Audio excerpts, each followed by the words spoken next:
Which disasters should you prepare for? Fires, floods, backhoe accidents, or grandma backing into a pole?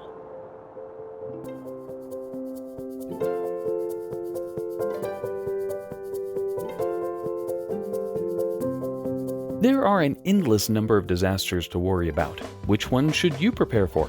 How about personal disasters like a car accident, a house fire, unemployment, or the death of a loved one? Well, aside from being an uncomfortable subject, it's also a trick question. Or rather, it's the wrong question. Focusing on all the bad things that could happen makes us scared and overwhelmed because we can't control them. If we could, we'd make sure that bad things never happened. When we focus on disasters, preparing seems totally overwhelming. We make long, disorganized lists of things to buy or do. Then we check off the first few items from our list, give up, and hope the zombies eat us first. Fortunately, there is a better way. Prepare for disruptions rather than disasters.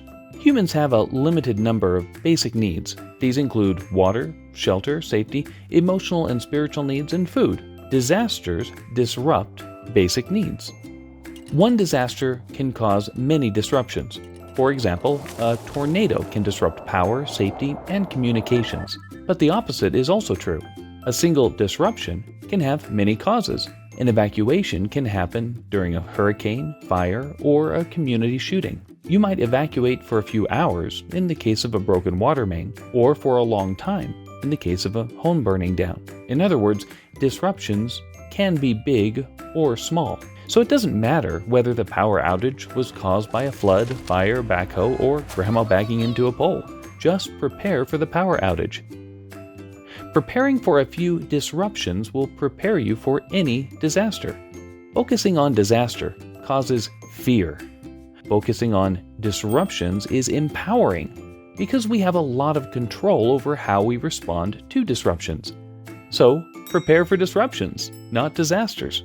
Now, let's put this into practice for you, your family, and your neighbors. We will start by making a worksheet together. You can either copy the worksheet you see on the screen or download a copy of the worksheet. We've added a link in the comments and on the screen. This worksheet will be helpful in future episodes as well. Here's how it works. Take any disaster, for example, a wildfire. Wildfires can disrupt power, water, and shelter, require evacuation, and so on. In contrast, a chronic illness will probably not make your roof collapse. Repeat this process for other disasters. Now we turn the chart sideways. Ta-da! Preparing for a few disruptions will prepare you for any disaster.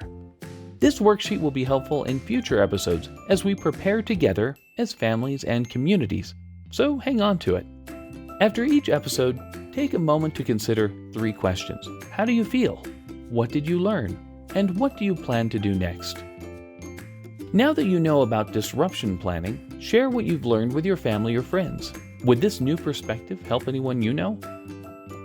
Prepare for disruptions, not disasters. Preparing for a few disruptions will prepare you for any disaster. In the next episodes, we'll talk about your best strategies for preparing and use disruption planning to organize your preparation. You can find more insights in how to prepare for everything. Link in the description.